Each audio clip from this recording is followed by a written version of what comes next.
నమస్తే, welcome to our channel.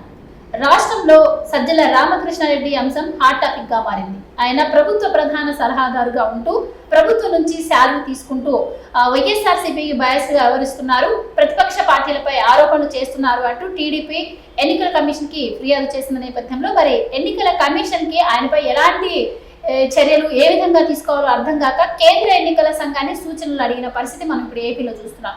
అయితే ఇప్పటికే చాలా మంది సలహాదారులు ఉన్నారని, ఎవరైనా సరే ఎన్నికల కోడ్ అమల్లో ఉన్న తర్వాత కావచ్చు, మిగతా టైంలో కావచ్చు, ప్రతిపక్ష పార్టీలపై ఆరోపణలు చేస్తూ ఒక పార్టీకి బయాస్ గా వ్యవహరించిన నేపథ్యంలో ఇప్పుడు ట్రాన్స్ఫర్ చేసిన అధికారులు ఎవరైతే ఉన్నారో వాళ్ళకి ఏ విధంగా రూల్ ఫాలో అయ్యారో ఇతనికి కూడా అదే విధంగా ఫాలో అవ్వాలి అనే వార్తలు అయితే వినిపిస్తూ ఉన్నాయి. మరి కేంద్ర ఎన్నికల సంఘం ఎలాంటి సూచనలు ఇవ్వబోతుంది, ఆ సూచనలు బట్టి మరి రాష్ట్ర ఎన్నికల సంఘం ఆయనపై ఎలాంటి చర్యలు తీసుకునే అవకాశం ఉంది, ఈ వివరాలన్నీ తెలుసుకునే ప్రయత్నం చేద్దాం. మనతో ఉన్నారు senior political journalist Durga Kumar గారు. నమస్కారం. నమస్కారం మన వీక్షకులు కూడా నమస్కారం. సో దుర్గా కుమార్ గారు, ఇప్పటికే మనం చూసాం రాష్ట్రంలో ఏ సంఘటన జరిగినా గానీ వైసీపీ కార్యకర్తల కంటే వైసీపీ నాయకుల కంటే ముందు కూడా సజ్జల రామకృష్ణారెడ్డి వచ్చి ప్రెస్ మీట్ పెడుతూ ఉంటారు. ఈవెన్ కొన్ని విషయాల్లో జగన్ కూడా స్పందించే ముందు ఈయన వచ్చి మాట్లాడుతూ ఉంటారు. అంటే ఈయన ప్రభుత్వానికి ప్రధాన సలహాదారుగా ఉండి ప్రభుత్వం పరంగా స్టాండ్ తీసుకుని ఆయన మాట్లాడటం, ప్రతిపక్షాలపైన ఆరోపణలు చేయటం, ఇప్పటికే మనం విన్న ఆయన సకల శాఖ మంత్రి అని. సో ఇలా వ్యవహరించడాన్ని ఎలా చూడొచ్చు? అంటే ఇది ఒక పెక్యులర్ సిచ్యువేషన్ అమ్మా. ఇంతవరకు ఏ రాష్ట్రంలో కూడా ఇలాంటి సిచ్యువేషన్ వచ్చి ఉంటుందని నేను అనుకోను. ఆంధ్రప్రదేశ్లో అయితే అసలు రాలేదు. ఇప్పుడు నిజంగా ఆయన యాంఫీబీ అని అంటారు చూడండి, ఉభయచరం అని. కప్ప అంటే నీళ్ళలోనూ ఉండగలదు, ఒడ్డున ఉండగలదు. ఇప్పుడు మీరు అన్నారు ఆయన పార్టీకి అనుకూలంగా వ్యవహరిస్తున్నాడు. ఆయన వైఎస్ఆర్సీపీ పార్టీ ప్రధాన కార్యదర్శి కదా. ఆయన ప్రధాన కార్యదర్శి అయినప్పుడు వైఎస్ఆర్సీపీకి అనుకూలంగా మాట్లాడకపోతే తెలుగుదేశానికి జనసేనకి మాట్లాడతాడా? ఆయన పార్టీలో ప్రధాన కార్యదర్శి పదవిలో ఉన్నాడు, పార్టీ వ్యక్తి ఆయన. అవును, అదే అర్థం కాని విషయం ఏంటంటే పెద్ద $1 మిలియన్ క్వశ్చన్. ప్రభుత్వంలో ప్రధాన కార్యదర్శిగా ఉండి క్యాబినెట్ ర్యాంక్ హోదాలో ఉన్నాడు ఆయన. తర్వాత ఆయనకి నెలకే కొన్ని కోట్ల రూపాయల ఖర్చు అవుతుందని కూడా చాలా పబ్లిక్ ఇన్ఫర్మేషన్ యాక్ట్ కింద అడిగినప్పుడు కూడా ఎన్నో కోట్ల రూపాయలు ఆయనకి పే చేసినట్టుగా కూడా బయటకు వచ్చినాయి. అయితే ఇప్పుడు ఆయన గతంలో మీరు అన్నట్టు అన్ని శాఖల తరపున మాట్లాడతారు. ముఖ్యమంత్రి గారు స్పందించాల్సిన అంశాల మీద ఆయన మాట్లాడతారు, ముఖ్యమంత్రి గారు అంతర్గత విషయాలు మాట్లాడతారు, ముఖ్యమంత్రి గారి కుటుంబ విషయాలు కూడా ఈయన మాట్లాడతాడు. ఈయన మాట్లాడని సబ్జెక్ట్ అంటూ భూమి ఆకాశం మధ్యలో ఉన్న ఏ సబ్జెక్ట్ మీదైనా ఆయన మాట్లాడతాడు. తర్వాత ఇతర మంత్రిత్వ శాఖలకు సంబంధించినటువంటి ప్రారంభోత్సవాలు, శంకుస్థాపనలు కూడా ఆ మంత్రులను పక్కన పెట్టుకుని ఈయనే చేస్తాడు. మరి ఎన్ని విచిత్రమైన విషయాలే గతంలో ఎప్పుడు మేము కూడా చూడలేదు. నేను ఆయన కొలీగ్స్మే. 79లో ఒకేసారి మేము ఈనాడు పేపర్లో ఒకసారి రిటన్ టెస్ట్ రాసి సెలెక్ట్ అయ్యాము. తర్వాత ఇంటర్వ్యూ అయింది, ట్రైనింగ్ అయింది. ఆ తర్వాత ఉదయంలో కూడా కలిసి పనిచేసాము. నా చిరకాల మిత్రుడు, సోదరుడు, అత్యంత ఆత్మీయుడు. అయితే ఇది విచిత్రమైన పరిస్థితి. ఆయన జర్నలిస్టు బేసికల్లీ. అప్పుడు ఇట్లా ప్రవర్తించేవాడు కాదు ఆయన ఇప్పుడు. తర్వాత ఇవాళ ఆయన ప్రతి వాళ్ళు ఆయన్ని సకల శాఖ మంత్రి అని రకరకాల బూతులు మాట్లాడుతున్నా మాకు కూడా బాధేస్తుంది. ఎందుకంటే మాకు సహచరుడిగా ఉన్నాడు. ఇప్పుడు ఇట్లా ప్రవర్తించేవాడు కాదు. మరి ఇది సావాస దోషం అంటారు కదా, 6 నెలలు వారు వీరు, వీరు వారు అవుతారని. ఇప్పుడు అది రెండోది ఏంటంటే ఆయన మీద పడిన బాధ్యతలు కూడా అట్లా పడినాయి. ముఖ్యమంత్రి కూడా ఎప్పుడు తాడేపల్లి ప్యాలెస్కి పరిమితం అవటం, రాష్ట్రానికి సంబంధించిన మేజర్ అంశాలు జరిగినప్పుడు కూడా ఆయన స్పందించకపోవటం, తర్వాత మేజర్ శాఖలకు సంబంధించిన మంత్రులు, సీనియర్ మంత్రులు స్పందించకపోవటం, అలాగే సిఎస్ గారు కూడా అట్లాగే దొరికాడు. ఇప్పుడు జవహర్ రెడ్డి గారు కూడా ఆయన షై పర్సన్, ఆయన ఇది స్పందించట్లేదు. దానితో ఈయన ఎక్కువ స్పందిస్తున్నాడు. దీంతో ఇప్పుడు ఎన్నికల ఈ సమయంలో కోడ్ అమల్లో ఉన్న సమయంలో కూడా ప్రభుత్వ సిఎస్ ఎక్కువ పవర్ఫుల్గా ఉండాలి, కానీ ఈయన సలహాదారు అయితే అవ్వచ్చు. అసలు ముఖ్యమంత్రి పదవే నామమాత్రం అక్కడ, ఆపద్ధర్మ ముఖ్యమంత్రి. ఆయనకున్న సలహాదారు ఎంత గొప్ప పవర్ ఉంటుంది. కానీ ఈయన ఈ ఎన్నికల కోడ్ను కూడా ఆయన దృష్టిలో పెట్టుకోకుండా గతంలో ఎలా స్పీడ్గా వ్యవహరిస్తున్నారు, ఇప్పుడు కూడా అదే స్పీడ్లో ఆయన వెళ్ళిపోతున్నాడు. దాంతో ప్రతిపక్షాల మీద చాలా కటువైన విమర్శలు, వ్యక్తిగత విమర్శలు చేస్తున్నాడు. తర్వాత ప్రభుత్వానికి సంబంధించిన సమర్థించుకోవటం, మాట్లాడటం, ప్రతిపక్షాల మీద నింద మోపటం, ఇవన్నీ కూడా కొంచెం విచిత్రంగానే ఉన్నాయి ఇప్పుడు పరిస్థితుల్లో.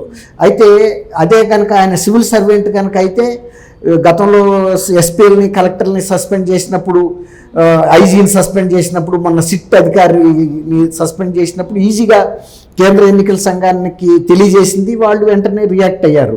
ఇప్పుడు ఈయన ప్రభుత్వ ఉద్యోగి కింద భావించాలా, రాష్ట్ర ప్రభుత్వం నుంచి క్యాబినెట్ ర్యాంకు ఇచ్చే పెర్క్స్ తీసుకుంటున్నాడు, శాలరీ తీసుకుంటున్నాడు, మళ్ళీ పార్టీలోనేమో ఒక పదవి ఉంది, తర్వాత పార్టీ తరఫునే మాట్లాడుతున్నాడు. కాబట్టి ప్రభుత్వంలోనే ఇంటర్ఫీర్ అవుతున్నాడు యాజ్ ఎ ప్రభుత్వ సలహాదారు. కాబట్టి ఈయన్ని ఏ విధంగా పరిగణించాలో తెలియక స్టేట్ ఎలక్షన్ కమిషన్ కూడా చాలా తికమక పడుతుంది. ఇప్పుడు ఈయన్ని ఎలా యాక్షన్ తీసుకోవాలి అనే దాని మీద సెంట్రల్ ఎలక్షన్ కమిషన్కి రాశారంటున్నారు. మరి సెంట్రల్ ఎలక్షన్ కమిషన్ కూడా ఈయనకుండా ఈ పద్ధతి చూసి ఆయన మాట్లాడిన అన్నీ కూడా వీడియోలు వెళ్ళిపోతాయి కదా. ఇవాళ రేపు ప్రతిదీ వీడియో రూపంలో అన్నీ, ఏ ప్రెస్ కాన్ఫరెన్స్ కానీ ఏది కూడా వీడియోలో ఉంటున్నాయి. ఆ వీడియోలు కూడా వాళ్ళు పంపిస్తారు, పంపినప్పుడు చూస్తారు వాళ్ళు ఆ వీడియో ప్లే చేసుకుని. మరి ఇతన్ని ఏ విధంగా ఏ కేటగిరీ కిందకి తీసుకుంటారు, ప్రభుత్వ ఉద్యోగిగా తీసుకుంటారా లేకపోతే పార్టీ ఒక కార్యనిర్వాహకుడిగా తీసుకుంటారా, కార్యదర్శిగా తీసుకున్నప్పుడు అసలు ఈ ప్రభుత్వ అంశాల్లో నువ్వు ఎందుకు మాట్లాడుతున్నావు, ప్రభుత్వ ఫెసిలిటీస్ని ఉపయోగించుకుని నువ్వు ఎందుకు మాట్లాడుతున్నావు అనేది ఎన్ని క్వశ్చన్స్ అరైజ్ అవుతాయి. కాబట్టి అట్లాంటప్పుడు ఈయన మీద యాక్షన్ తీసుకునే అవకాశం ఉందా? అందులో ఎలక్షన్ దగ్గరికి వచ్చేసింది. ఇప్పుడు ఎలక్షన్ దగ్గరికి తీసుకొచ్చినప్పుడు అసలు ఈ యాక్షన్ తీసుకోవటం కాదు క్వశ్చన్, అసలు ఇతను తన పరిధిని అతిక్రమించి వ్యవహరించడం, అందులో ఎన్నికల నిబంధనలు అమల్లో ఉన్నప్పుడు వ్యవహరించడం, ఇలాంటి ఏ కేసు ఎలాంటి సెక్షన్ల కింద నమోదు చేయాలనేది పాయింట్ ఇక్కడ. ఎలక్షన్ దగ్గరికి వచ్చిన తర్వాత ఆయన మీద తీసుకునే చర్య ఏముంటుంది? ఆయన ఏం ప్రభుత్వానికి బాధ్యుడు కాదు, ఎవరికీ బాధ్యుడు కాదు, ఆయన ఇండిపెండెంట్ వ్యక్తి. ఇప్పుడు మేమందరం ఎట్లా జర్నలిస్టులుగా ఉన్నాం అట్లాగే ఉన్నాడు. నిన్న ఎవరో కూడా అడిగారు ఒకళ్ళు, మీరేమో మరి ఇక్కడే ఉన్నారు, ఆయన అక్కడ ఉన్నాడంటే మరి ఆయన పడే బాధ కూడా అట్టాగే ఉంది కదా. అన్నీ భుజాన్ని వేసుకుని నెత్తిన వేసుకుని మొయ్యాల్సి వస్తుంది. ఇప్పుడు మాకు ఆ బాధలు ఏం లేవు కదా, మేము స్వేచ్ఛగా ఉన్నాము. రెండోది, ఇప్పుడు ఆయన్ని సోషల్ మీడియాలో కానీ వస్తున్న తిట్లు, దండకాలు ఇవన్నీ చూస్తే మరి ఆయనకి మానసికంగా ఎంత వ్యధ ఉంటుంది. తర్వాత ఇప్పుడు ఆయన కోటరెడ్డి శ్రీధర్ రెడ్డి కూడా అన్నాడు, నువ్వు కనుక ఇట్లా కనుక బిహేవ్ చేస్తే నీ అంత చూస్తాను, చాలా బెదిరింపులు కూడా వచ్చినాయి కదా. ఇప్పుడు ఆయన మాట్లాడాడు ఇతరులని గతంలో. మరి ఇప్పుడు అంత కటుగా ఆయన వ్యవహరించిన సందర్భం అనేది ఎప్పుడు లేదు. మేము ఎందుకంటే దాదాపు ఈనాడులో కలిసి పనిచేసాం, ఉదయంలో కలిసి పనిచేసాం ఒక దశాబ్దం పాటు. ఆ తర్వాత కూడా మా వ్యక్తిగత సంబంధాలు కలిసేవాళ్ళం. ఇప్పుడంటే ఆయన అధికార పదవిలోకి వెళ్ళిపోయిన తర్వాత మాకు ఆయన కలిసే అవసరం లేదు, ఆయనకి తీరిక లేదు. కాబట్టి ఇప్పుడు మేము కలవకపోవచ్చు, కానీ మా వ్యక్తిగతంగా ఉండే అభిమానాలు, ప్రేమలు అయితే పోవు కదా మా ఇద్దరి మధ్యలోనూ. మా ఇద్దరు కాదు, దాదాపు 20 మంది బ్యాచ్ మేము.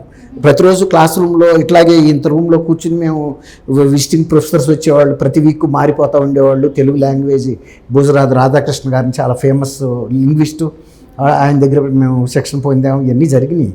కాకపోతే ఇప్పుడు ఆయన పరిస్థితి ఎట్లా ఉందంటే, స్పందించకపోతేనేమో అక్కడ స్పందించే వ్యక్తి లేడు, స్పందిస్తేనేమో ఎన్నికల కోడ్ ఉంది, విడవమంటే ఏదో పాముగా, అంటే రెండు పోకచెక్కలో అట్లా ఉంది ఆయన పరిస్థితి.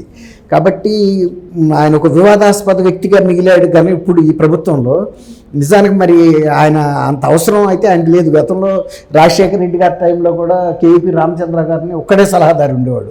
ఆయన అసలు ఎప్పుడు పత్రికల ముందుకు రాలేదు, ప్రకటనలు ఇవ్వలేదు. ఆయన మీద ఎప్పుడు ప్రసార మాధ్యమాల్లో కూడా ఎక్కడ కూడా వినిపించేది కాదు, కనపడేది కాదు. ఆయన కూడా ఇప్పుడు రాజశేఖర రెడ్డి గారు పక్కన తిరిగింది కూడా లేదు. ఒక సలహాదారు అంటే ఎప్పుడో వ్యక్తిగతమైన ప్రైవేట్ టైంలో వాళ్ళు మాట్లాడుకునేవాళ్ళు తప్ప ప్రతిసారి ఆయన పక్కన ఎక్స్పోజర్ కూడా లేదు, ఆయనకు అవసరం కూడా లేదు. వాళ్ళిద్దరూ నిజంగా ఇప్పటి నుంచో చిరకాల మిత్రులు, డాక్టర్ చదువుతున్నప్పటి నుంచి. ఆ తర్వాత కూడా అందుకని ఆయనకి మాటకు వచ్చి ఈ తెర మీద కనపడాలి, టీవీ స్క్రీన్ల మీద, కెమెరాల మీద అనే షోకు లేదు ఆయనకి. తర్వాత రాజశేఖర రెడ్డి గారు కుటుంబ విషయాలైనా, తన పార్టీ విషయాలైనా, ప్రభుత్వ విషయాలైనా ఆయన స్పందించేవాడు. లేదంటే ఎవరు స్పందించాలో వాళ్ళకి అప్పచెప్పేవాడు ఆ కార్యక్రమం. కాబట్టి కేవీపీ గారు ఎప్పుడు ముందుకు రావాల్సిన అవసరం పడలా. బట్ మా మిత్రుడు సజ్జల రామకృష్ణారెడ్డి గారికి అంత అదృష్టం లేదు. అన్నీ ఆయనే భరించాల్సి వచ్చింది. అన్ని తిట్లు భరించాడు, అన్ని బెదిరింపులు భరించాడు, అన్ని విమర్శలు ఎదుర్కొన్నాడు. అట్లాగే డబ్బు అట్లాగే తీసుకున్నాడు, అన్నీ సాధించాడు. కానీ ఇవాళ కేంద్ర ఎన్నికల సంఘం ఏమి చర్య తీసుకుంటుంది అనేది చూడాలి. చూస్తే మరి ఆయన వాళ్ళు ఏమైనా క్రిమినల్ కేసులు బుక్ చేయమన్నా వాళ్ళ ఎన్నికల కోడ్ అమల్లో ఉంది కాబట్టి చేయాల్సి వస్తుంది. అలాగే ఇప్పుడు సిఎస్ అండ్ డీజీ విషయం కూడా చాలా అనుమానాలు ఉన్నాయి, వాళ్ళు కూడా ఉంటారా ఉండరా అనేది. మనకి ఒక 4-5 రోజుల్లో, 3-4 రోజుల్లో ఇది ఫలితాలు తెలుస్తాం. థ్యాంక్ యూ అమ్మా మన వీక్షకులు కూడా.